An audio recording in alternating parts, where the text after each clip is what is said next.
Welcome to the For Real Though Show, the podcast with a purpose for the people.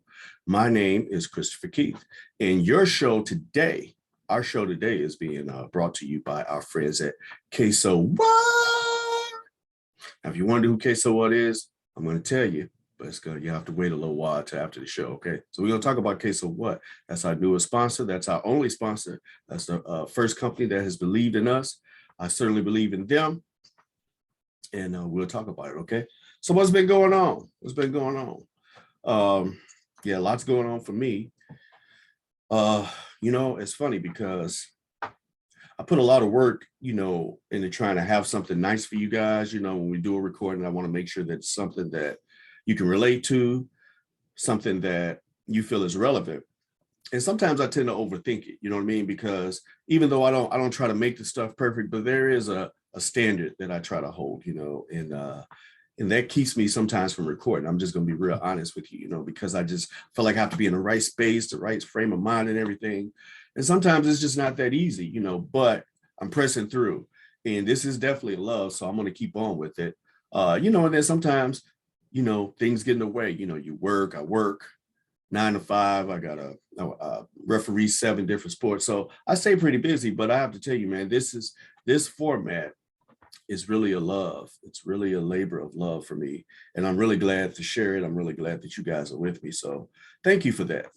I know if it was up to me, I probably have a show every week or every other week at the very least.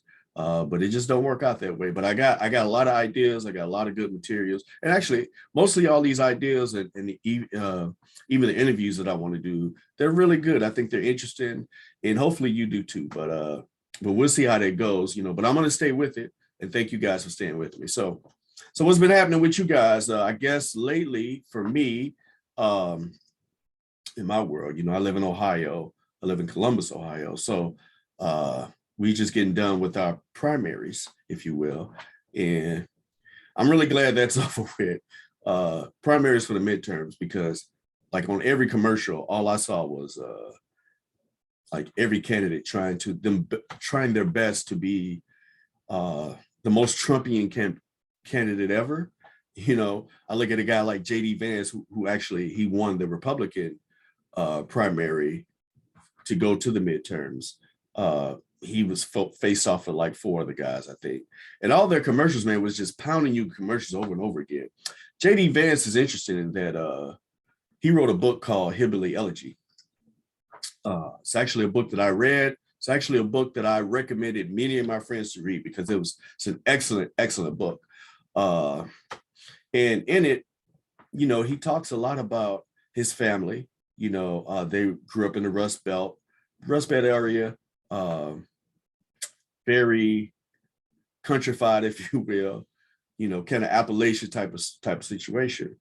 And they were, for all intents and purposes, they're rednecks, okay? And he talked a lot about how a lot of the cats that would be in his neighborhood, they would get jobs and stuff, right? But then they would lose the jobs because they wouldn't show up. They wouldn't do their due diligence. And then they lose the job, get fired. But then they never had like a sense of self-awareness to say, here's why I got fired, because, I didn't show up. I didn't do what I was supposed to do.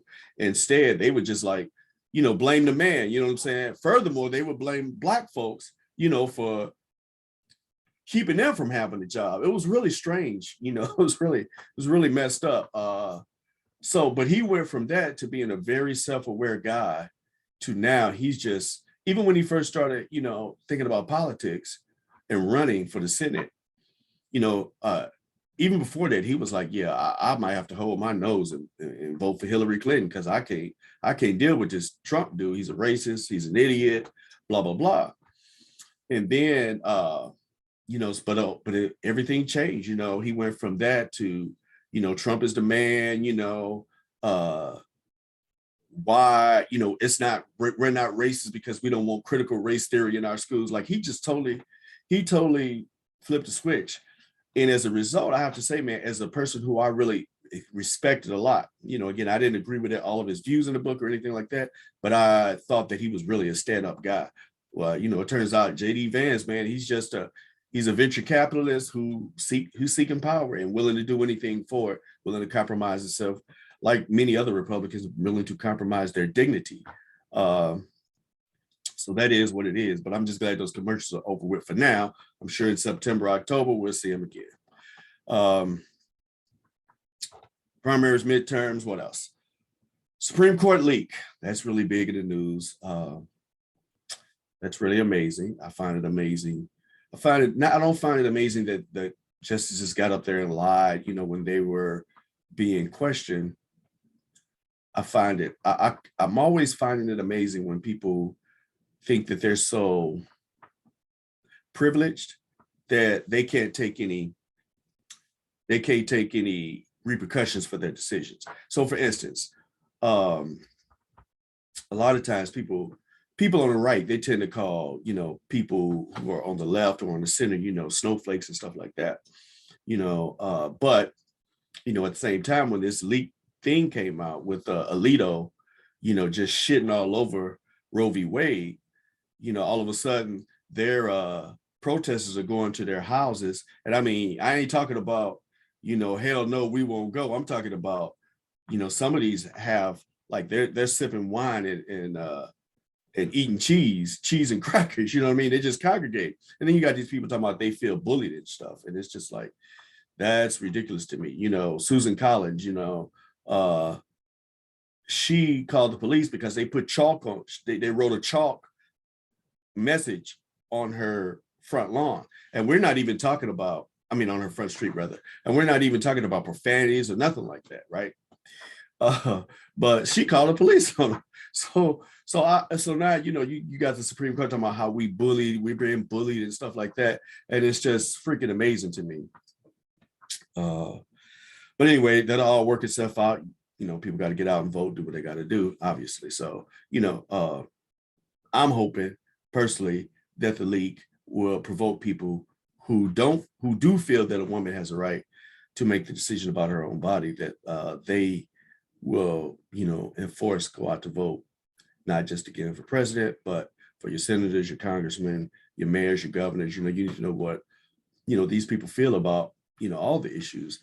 And even while they're tripping off of abortion rights, let me tell you, I'm not slipping on voting rights. That's still something that has to be codified, it has to be done, it has to be reinforced, to the highest levels, that, people that look like me, that look like a lot of our audience, that we can vote.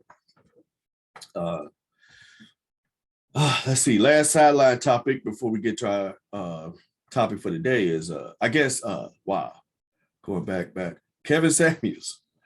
Wow, that has been very interesting to me. So if you're not familiar with Kevin Samuels, he was a YouTube guy. He passed recently. But, a lot of people are, you could just do your own little research on that. But I think what I find most interesting is people's reaction to him, people's reactions to his death, rather. That, people have strong feelings about it. There's a lot of people that really agree with him, a lot of people that don't. Personally, I thought, as a podcaster myself, I noticed I listen to a lot of podcasts, and everyone has a shtick, right? Everyone has a thing, something that you hopefully separate you from someone else. There's a lot of content out there, and you guys make a choice as to what you feel is interesting. I try to give you something that you feel is interesting, but I know that everything isn't for me. Every audience member is not my audience, right? And so, but he was able to get a shtick that allowed him to reach a lot of people. And a lot of times it's just because it's controversy, right? When you say something provocative, you say something really out there, then, people, you tend to get attention. That's not really been my goal with my format. My format is to educate, is to encourage, is to inspire, is to get you to think, maybe laugh a little bit. So we all got to do what we got to do. But I just find that, like, say, for instance, Jamal Bryant preaching from a pulpit about Kevin Samuels is like utterly ridiculous. Like that's when a person is so caught up in pop culture, and it's not to say that, don't get me wrong, I don't even attend church, but and I do believe that churches should have their ear to the community and what's going on in society. But anytime you preaching a sermon and you got to talk about Kevin Samuels, man, that's that's you're a little too pop culture for me, you know.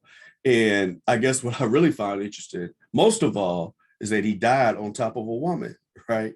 So I just hope that he came before he went. And if that's the case, I'm saying to myself, okay, well, maybe you won, brother. Maybe that's the way to go out. You came before you went. If you didn't come before you went, well, that to me, that would be tragic. But that's just me talking.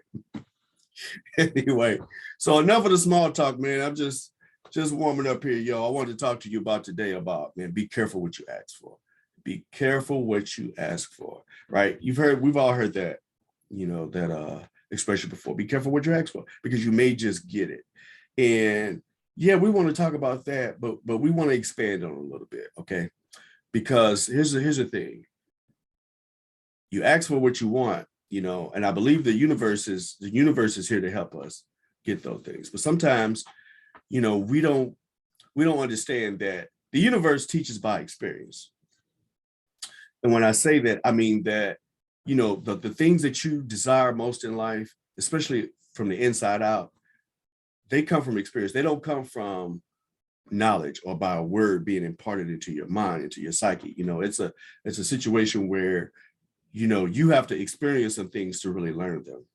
Okay. So remember, if you've seen the show before, then you know how I feel, like how I look at the divine, how I look at the universe. Okay. So I'll describe it for those who haven't. Okay. The way I look at the universe, this is it's not like I can describe this exactly how I want to or what's in my heart, but I try to give you a bird's eye view so you can at least a little bit understand where I'm coming from. So just picture like just the universe is like this. Like picture the universe kind of like the shape of the earth, right? Let's say the shape of the earth is representing all the universe.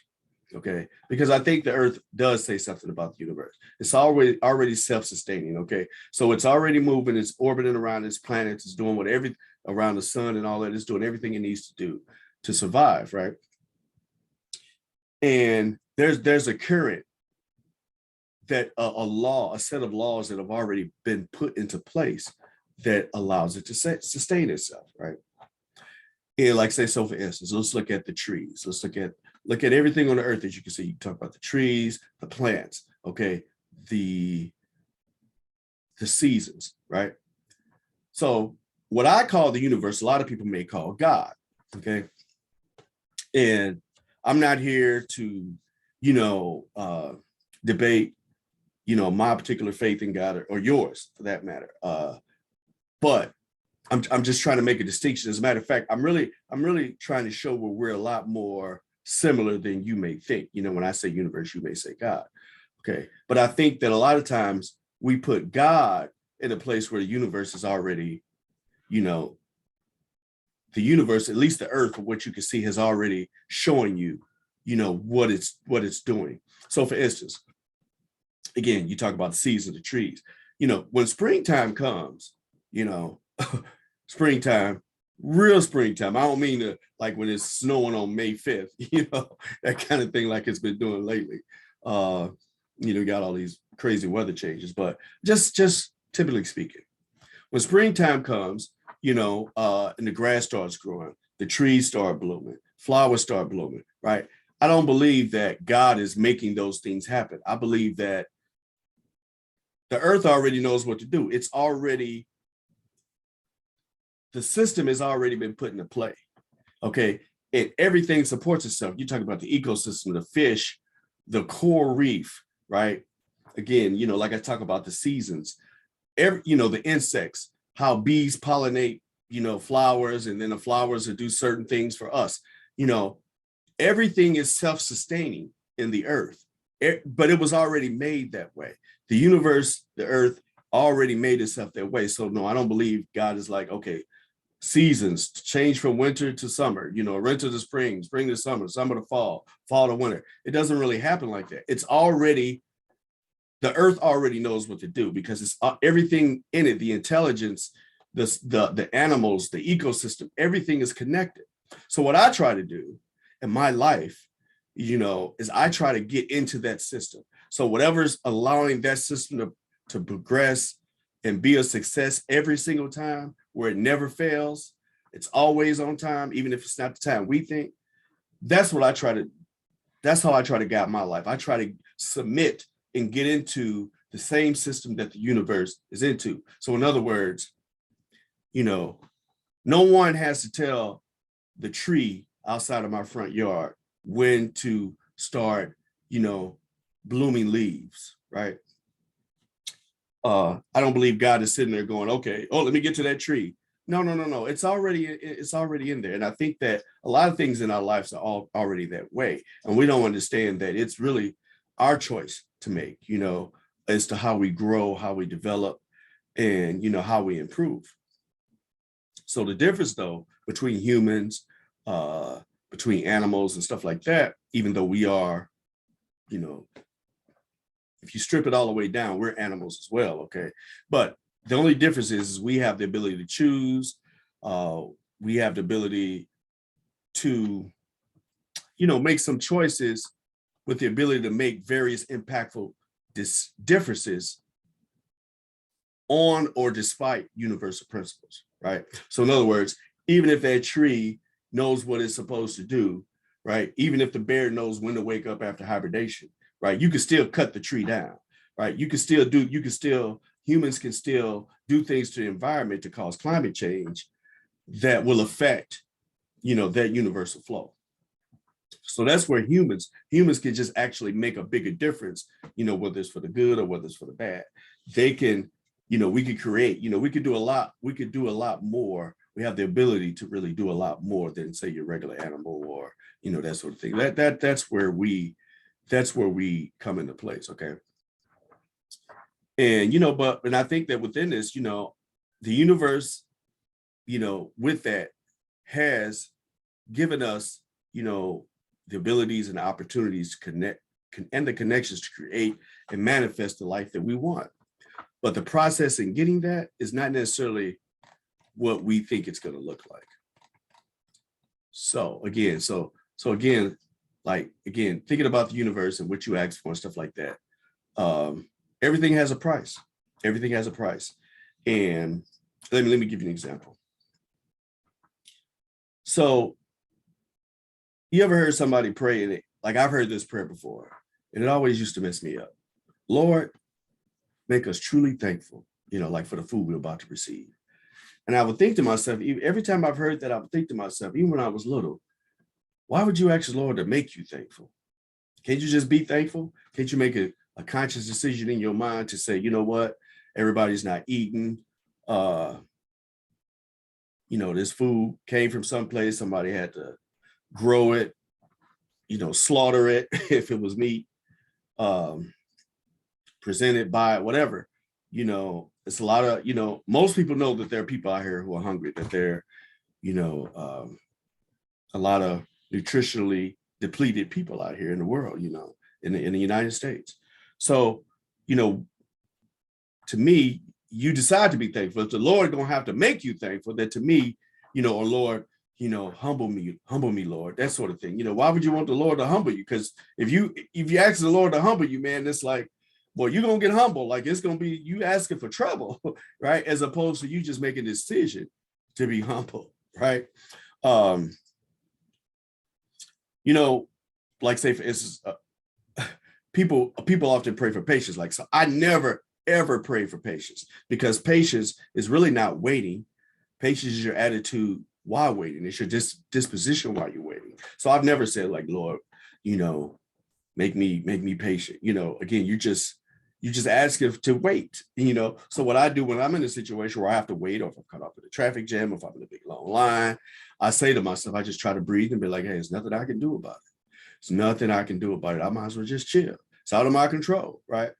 And I try not to let that get to me. So now I'm exercising patience in my attitude, right? So I don't want to ask for something that has to be put upon me, as opposed to just already accepting that these are some of the things that you have to deal with in life. And if you want these attributes, just start practicing them, and if you don't know how, then you can ask someone, or you could read up on it, or you could talk about it, or you can even pray about that. But again, the universe is going to teach you by experience. It's not going to teach you by precept. It's not going to teach you by, just dropping the knowledge in your head. It don't work that way. So if, like, say, for instance, a lot of people, they'd be like, and again, I'm kind of going back and forth between the secular and the church world, if you will, because a lot of my friends go to church. A lot of my friends are Christians, God bless you all. I got friends that are Muslim. God bless you all. And, if you look at somebody like, so let's go to church for a minute. So if you look at church and you look at like a Joel Osteen, who was not too long ago, they found out he had over $100,000 in checks stashed away in his bathroom at the church behind a wall. Yeah, you can look that up. He had some people doing some maintenance at the church, and they had to go behind the toilet and bust the wall open, and the plumber found like I said, over like $100,000 worth of checks and money, so I guess, I don't know, maybe it's Joel Osteen Escobar. I don't know, maybe that's it. But anyway, a lot of guys like that, they'll get up there and they'll be like, oh, your Lord, use me, Lord. Use me for your glory. Use me, Lord, for your glory and all of that. But then when a hurricane happened and people needed to get into his facility, he didn't want to be bothered with it, right? So to him, use me is, let me go lay hands on people. Let me have some anointing that I can drop on people. Give me a great word of God that I can go all over the world and preach and teach and do all these wonderful, glorified heavenly things that people will see me and they will see how anointed I am, right? That's what they really mean. Because when it meant, no, we got some people who are stinky, who are dirty, who are nasty, who are filthy, who are hungry, who are destitute, and they need your building, then he was like, no, our building is flooded, right? And he got cold busted. He got cold busted. So what is that telling me? No, see, you said you wanted the Lord to use you. You said you wanted the Lord to use you, but you didn't really want him to use you because there was an opportunity to be used and you turned it down. So again, it's not necessarily the way you ask for it. He's not the only one. A lot of times we could be the same way. We want to be used a certain way. We want to be a benefit a certain way, but it's our way. But the fact of the matter is sometimes, if you want to be used, if you want to be a blessing to somebody, sometimes it's the person you don't think, it's the person you thinking of the least. You know what I mean? That's kind of how it is. You just have to know, you have to be wise and discerning enough to know if that's the case. So now we're going to talk about another subject related to that. A lot of times people ask for love. Like a lot of us want love in our lives. I know I do, right? Whether it's in, intimate relationships, your platonic friends or whatever, we all want love. We all want acceptance. We all want love. And I think that's something that we all ask for. So it brought me to this song from years and years ago. It's from a guy named, I think it's Amez or something like that. You can look this up. I'm sorry. I think I had the guy's name on here, but I didn't put it in my notes. So I'm sorry. But it's a song that was written by a guy, but it was sang by many. It's a classic. But Nat King Cole was the first person to put it on the map. So I'm gonna do something for you that I seldom do. I'm gonna go ahead and do this for you, my audience. I'm gonna sing this song for you. It's very short, but I want, but it's getting to the meaning of asking for something and learning what that really means, because we all want love, right? So this is called Nature Boy. This song called Nature Boy. This is how it goes. There was a boy, a very strange, enchanted boy. They say he wandered very far, over land and sea. A little shy and sad of eye, but very wise was he. And then one magic day, he passed my way. And while we spoke of many things, fools and kings, this he said to me, the greatest thing you'll ever learn is just to love and be loved in return. That's the song. So I would have just hit you with the climax of it, but you know, I had to give you the whole context. The last line is the dopest of all. The greatest thing you ever learn is just to love and be loved in return. I'm gonna let you think about that for a minute, because I really believe that line, that those two sentences are so, I guess it's one sentence. It is so true. I don't think there's nothing in the human experience that can be greater than like true, authentic love, to give love and to receive love in return. That's because you really got to grapple with what love is. And I believe that humans always known this because how many songs are about love, right? How many songs about love? Motown, Smokey Robinson, you know, he made a whole entire career making songs about love, right? I mean, that's why they always hit. Okay, if you think about the movies you like, you know, rom-coms, romantic comedies, the reason they're so, you know, they're so popular is because of love. It's love.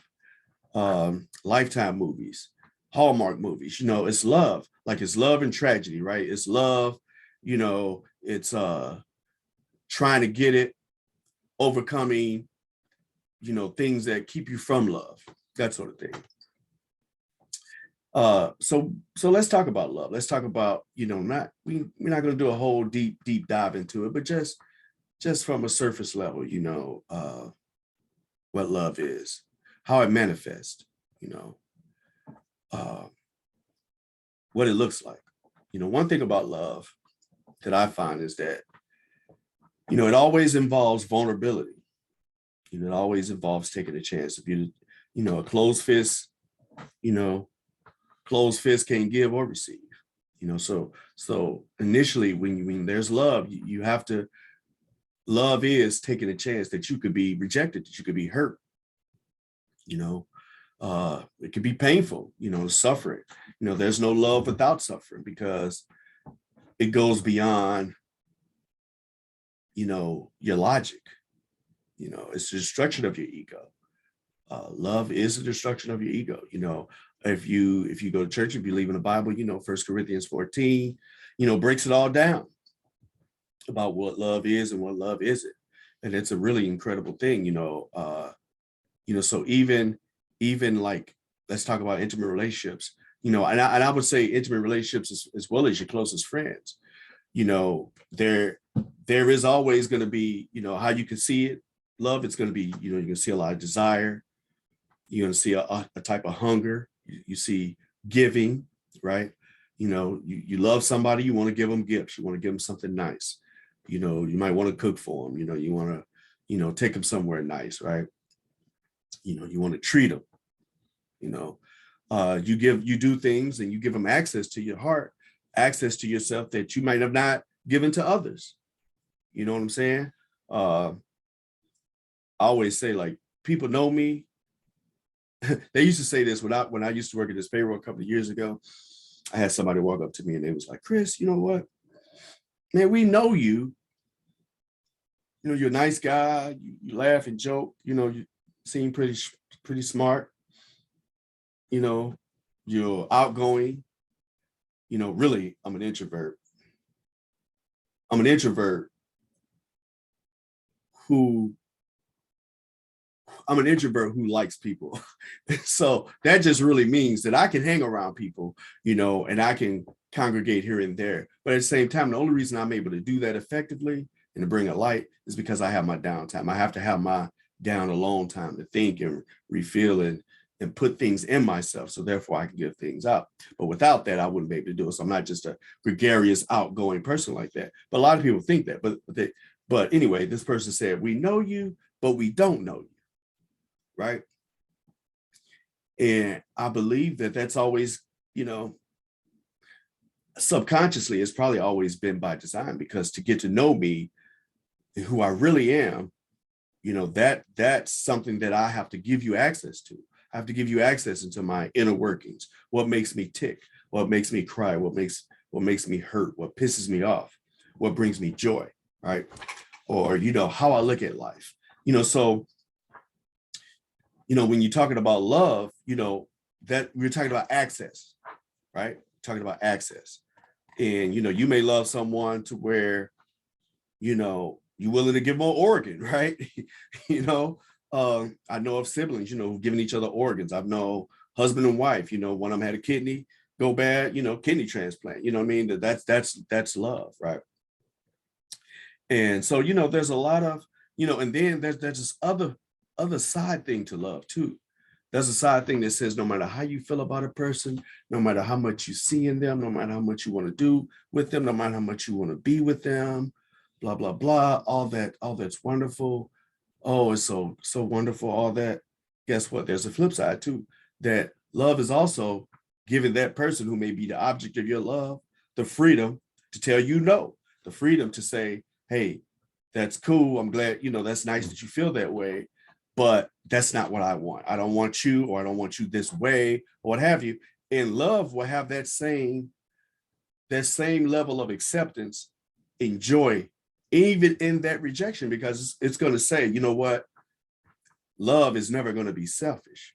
Love wants you to be where you want to be on your own terms. You did. You ever love somebody that didn't love you back? That ever happened to you?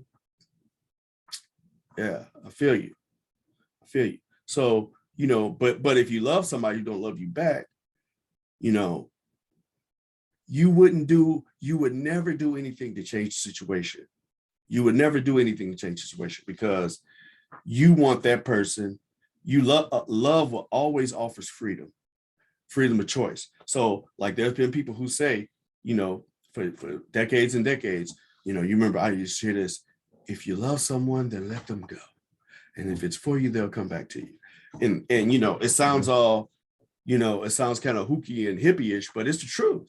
It's the truth when you really think about it, because, you know, people be like, I love you, you know, but then again, they want to control you. They want to tell you where you can go, where you can be. They don't want you to be your best self. You know, a lot of guys, they say they love a woman, but they don't want her to be sexy. They don't want her to be cute. You know, they don't want her to be her best self. And if you love somebody, you know, if you're in a relationship, you want them to be their best selves. Girl, if you like to dress sexy, shit, put them stockings on, or whatever the hell, them fishnets and pantyhose, you know, all of that. You put all that shit on because I want you to feel good, right? I want you to feel good about yourself. You know, besides, who wants somebody that nobody else in the world wants anyway? You know what I mean? So when a person wants to stop you from being your best self, that's not love, that's control. Love and control never go into the same bucket. They never go into the same bucket. You know, it doesn't mean you don't have an opinion. It doesn't mean you should be disrespected or anything like that, right? But I'm talking about the core. The core says that, hey, all things being equal, I want you to be your best self. And then you want a person to want you to be your best self, right? And then based on that, you know, you can come together, you can congregate, you can decide what it's going to look like for you both, you know, to be successful at being individuals and then being, you know, corporate like that, right? So that's one thing about love. That's what giving love looks like, right? That's what giving love looks like. When you say to love and be loved in return, that's what to love looks like. That's just one example of that, okay? So I'm going to give you an example of what it means to be loved. What it means to be loved. Now, see, you may think, you know, and I thought, you know, I could say I thought, you know, that to be loved in return, that just means, you know, you want somebody, ooh, you know, hug you and I love you, you know, it's not as simple as, you know, I love you and then you love me back. You know what I'm saying? Like that's kind of a fairy tale type of thing. But let me tell you what being loved in return is. See, you know, they talk about, you know how they talk about, let's just hit me, how Chris Rock, the comedian, used to talk about, you know, he used to say, you know, when you meet somebody, you don't really meet them. You meet their representative, Remember you say that, you know, because you don't want to show a person, you know, your worst side or whatever, right? You know, you make sure you're polite, you show them that you got manners, right? And I think that there's something to that that's natural. You know, yeah, you know, you only get a chance to make you only get one chance to make a first impression. That's all good. You know, and I do believe there's something to that, you know, that you got to show somebody you know how to act, you know how to be in public or whatever, right?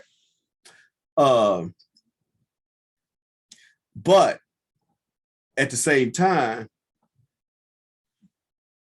you don't want to hide who you really are, you know, and the sooner you can get out the bullshit, the better. Because all of us got some bullshit in our life. All of us got some shit in our game. Like nobody's perfect, right? So when it comes to being loved, now we're talking about exposing yourself to the point where a person can see you for all that you are, and they still embrace you. They still love you. I'm not saying they get down with your bullshit. I'm saying, but they still love and accept you anyway, right? So I'm going to give you a strange example about that. This is something that happened to me not long ago. So early April, first weekend in April, I was in California, visiting my mom, you know, and she had just had, you know, medical procedure. So, you know, I wanted to go out and spend some time with her. And so this particular evening, I was watching the NCAA Final Four, the Saturday before the final, well, the Saturday Final Four, you know, before the championship game Monday. And I went and got this, you know, went to the store, got me some beverages and stuff, and I got this this old fashioned. It was already a ready-made old fashioned, right? I had never tried it before, you know, but I bought the family some food. You know, I bought food for the family and everything, and I had me some beverages, sitting up there watching the game. So I started fooling with this old fashioned, you know, sipping on it here, sipping on it there. And man, it got to the point, man, where I was done with the mug, right? I was like, I finished the whole damn thing, right? Watching the game and stuff. And so what had happened was the shit got away from me. You know what I'm saying? It got away from me. And I ended up like straight up being inebriated, like total fuck up, right? To the point where, you know, I remember going to the bathroom. I remember getting to the bed, like to the couch where I was sleeping, because my sister was there too. So she had the bedroom. She had the spare bedroom. I was sleeping on the couch. And I remember waking up, you know, and I remember being on the couch and I'm like saying to myself, I don't remember getting on this couch, right? But I do remember being lit. I do remember stumbling around the living room, going to the bathroom. I remember saying some things, you know, that was kind of personal, talking about some things that were really personal. But when I woke up, I was like, I didn't really know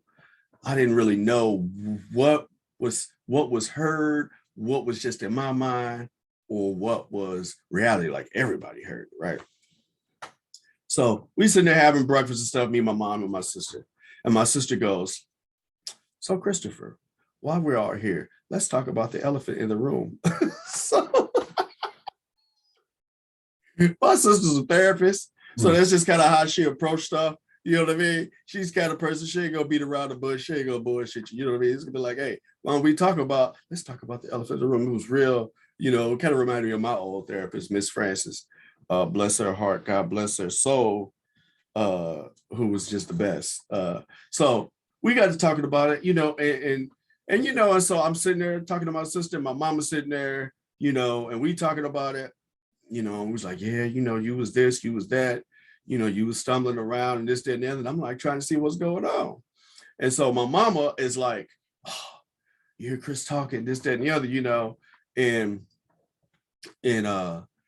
my sister was like, yeah, but I don't really want to hear. You know, she didn't really want to pay attention. My mom's like, no. Look at him, you know, this, that, and the other. So, so we were sitting there talking, chopping it up. And, you know, and so they were thinking, you know, wondering whether I was just using this alcohol to cope and shit. You know what I'm saying? As a coping mechanism. You know, what happened? Because they never seen me like that.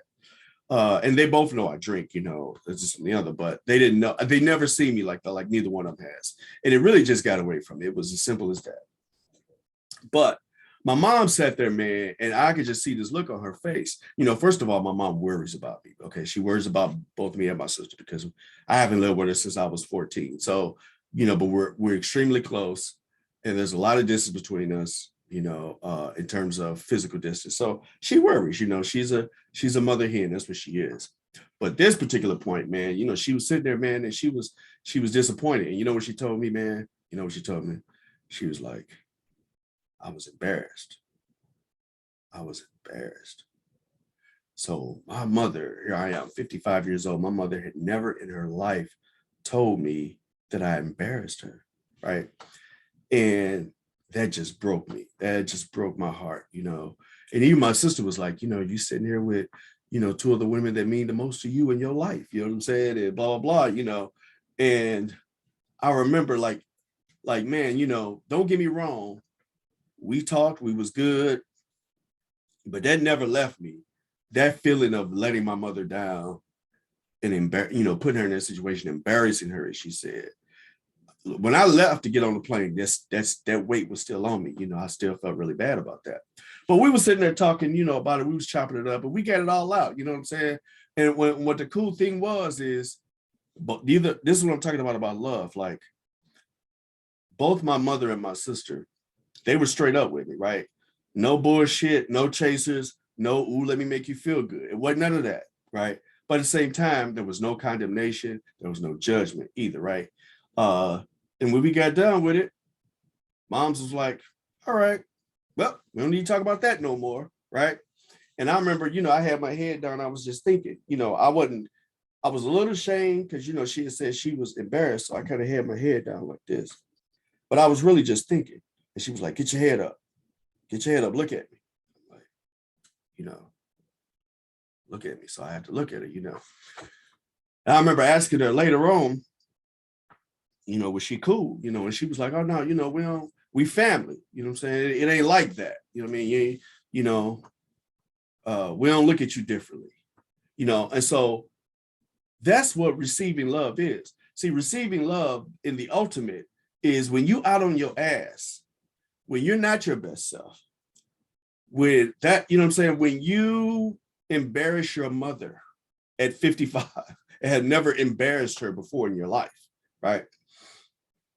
When you do something like that and you're at the hands, like you're at their mercy, and they can crush you with the words, they can say the most hideous things to you that may be true, that you may deserve to hear, right? But they don't. They tell you the truth. They tell you about their concern. They tell you where they think you should shape up and that sort of thing, evaluate yourself, blah, blah, blah, but they love you.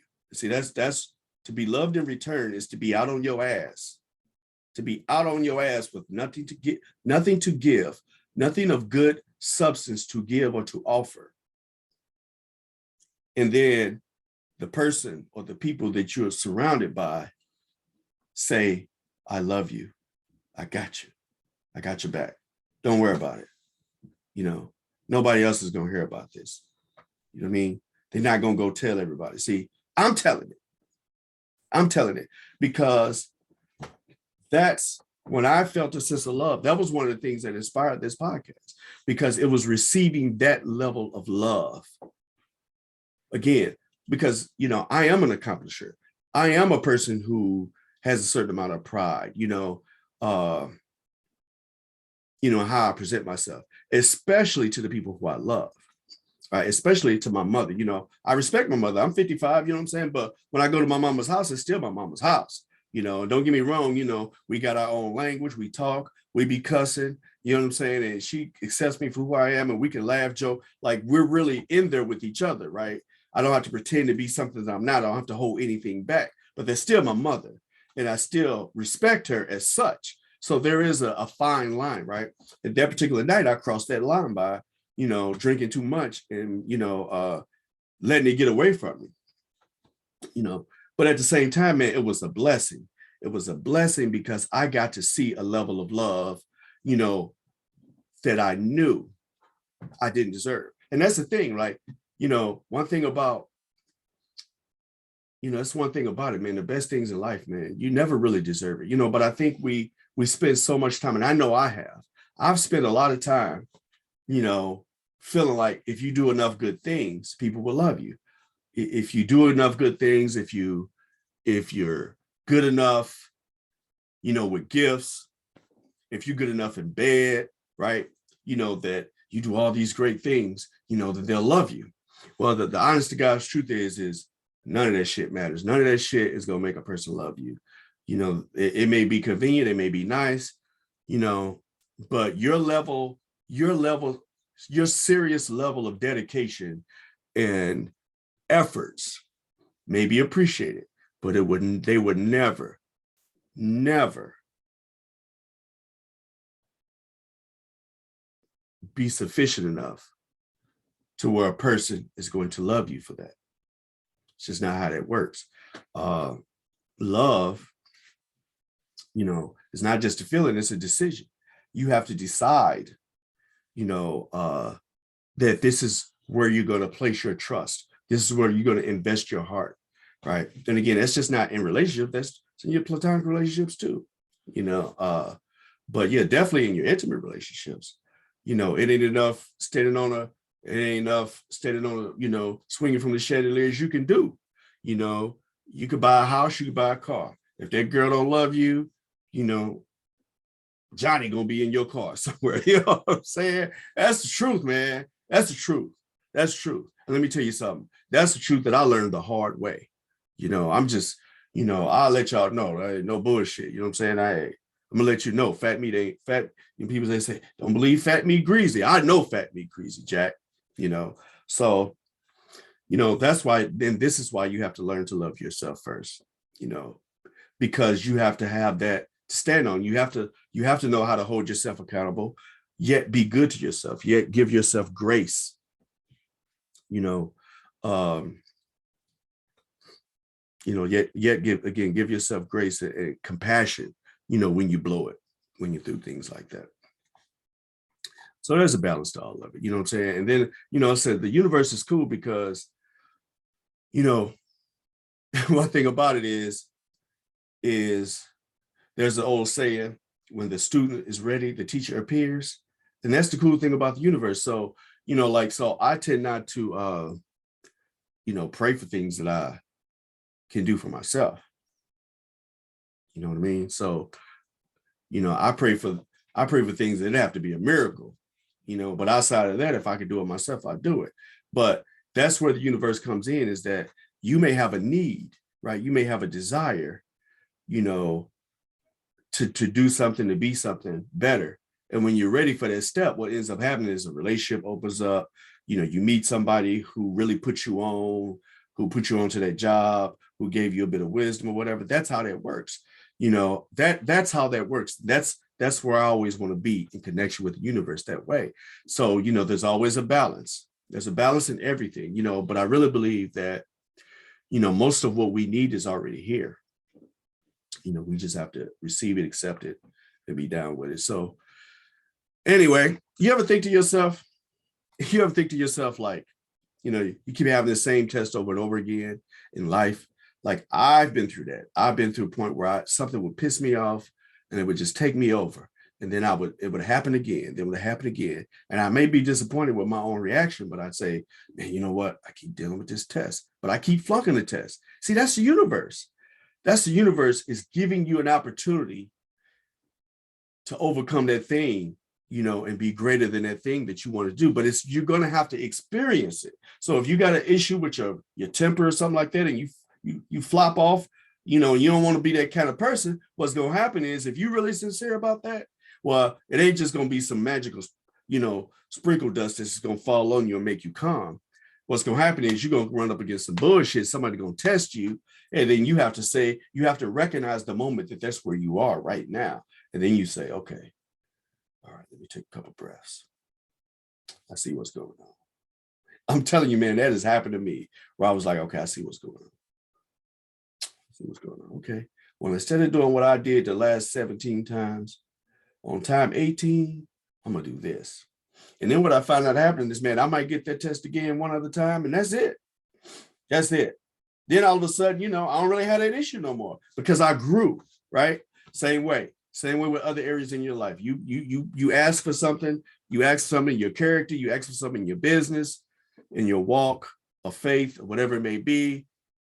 The shit is always going to come to you by experience, man. It's not going to come by a great message you heard. Now, maybe the message will prompt you to something, you know what I'm saying? Give you an ideal in your head, but the test is going to come, brother. And the test ain't on a piece of paper. The test is in real life. So, you know, learn to live intentional, you know, learn to live intentionally, you know, allow room for adventures and surprises, you know, and just know that the universe is here to help. If you want to call the universe God, that's fine, you know, but I believe again that God, I don't believe that God just, you know, points to, you know, say, I'm gonna do this in your life. I'm gonna do this in your life. I'm gonna do this. I believe that I believe a lot of what people are looking for, a lot of times it's already here. You just have to know how to access it. You have to know how to get in line with getting that thing that you desire. And I don't think that God has to do anything different or special or extra than what's already been done. That's just my belief again. But I do that, you know, like there's a scripture in the Bible that talks about, use the phrase first natural, then spiritual. And I believe that when it comes to first natural, that's what you're going to see most of all. Like every day you're going to wake up and you're surrounded by the natural. As long as you're living in a human body, then you're dealing with the natural. So when you look outside, and I can look outside my windows, I can see trees, I can see clouds, right? I don't believe God is throwing them clouds in there. The shit was already in motion. It was already in motion. When it's time for the cloud come, it come, right? You know, the trees, the flowers, you know, all that stuff, you know, it's going to grow regardless, whether you ask it to or not, whether you pray for it to or not, it's going to do what it's going to do. So I believe first natural and then spiritual, meaning that, you know, it's so much in the natural that you can already attest to, that you already have access to, you know, that, you know, if you can see everything else working the way it's supposed to work, then you can see where you fit into that scheme, you know, for your thing, your disposition, your time, your people, right? Your accomplishments, your career, your love life, your friends, your friendships, you know, your kids, all that good stuff, you know. So, but that's just me, you know, that's just me. But, you know, but just remember again, be careful what you ask for, because, you know, you might get it. And remember that it's always going to come through experience. So thank you for joining the show again. And before we go, again, I promise you that I would tell you about our friends at QuesoWhaat. And actually, the way we really pronounce it is QuesoWhaat. Let me throw them in. Anyway, what is QuesoWhaat? I'm glad you asked. Queso, in this case, is short for quesadillas. But if you haven't had a QuesoWhaat, you haven't had a proper quesadilla. So what am I talking about when you talk about QuesoWhaat? I'm talking about gourmet quesadillas. Only the freshest ingredients, fresh meats, you know, oxtail, Philly cheese, chicken, okay, Caribbean. Is it Caribbean or Caribbean? Whatever, Caribbean. I think you got that jerk in it, right? And you talk about these meats, man, that have been marinating for at least 24 to 36 hours, okay? You're talking about, you know, again, just specialty made quesos, man, mouth watering. You ain't, matter of fact, let me show you. Let me just let me show you a second. I'm gonna show you one of these quesos. All right. So peep game. This is the oxtail right here. Look at that. You see that? See them cheeses, that crust, them seasonings. Man, look, made to perfection. You better ask somebody. Look, that's what I'm talking about, right? So look, if you're interested, you know, in some of this QuesoWhaat, I'm gonna tell you how to hook up with them. Now, you got to know, unfortunately, right now, we're only in St. Louis. So if you happen to be in Hazelwood, you're in Florissant, you're in North County, you're in St. Louis City, you're on the east side, St. Peter, St. Charles, Edwardsville, Glen Carbon, all that good stuff. East St. Louis, stand up. Yo, QuesoWhaat's for you. Okay. They order, they cater. Okay. Again, all specialty made here. You can contact Shantae. That's the owner. You can call her directly. She's giving out her real phone number, right? to anybody. This podcast is from LA to New York, right? But this is how much she believes in her product. You can call Shantae. Shantae at 314-341-7734. Okay. You can also go to www.QuesoWhaat.com. That's spelled QuesoWhaat.com. You can see him on Instagram at Queso_WHATT. Okay. If you mention the For Real Though show, okay, you receive 20% off your queso, or you can buy one queso, get the other one for half price. Okay. So check them out, man. You know, again, they cater, they deliver, they do all that stuff, you know, and they're a company that believed in us. And I was there at the beginning at the ground floor with Shantae and her crew put this thing together.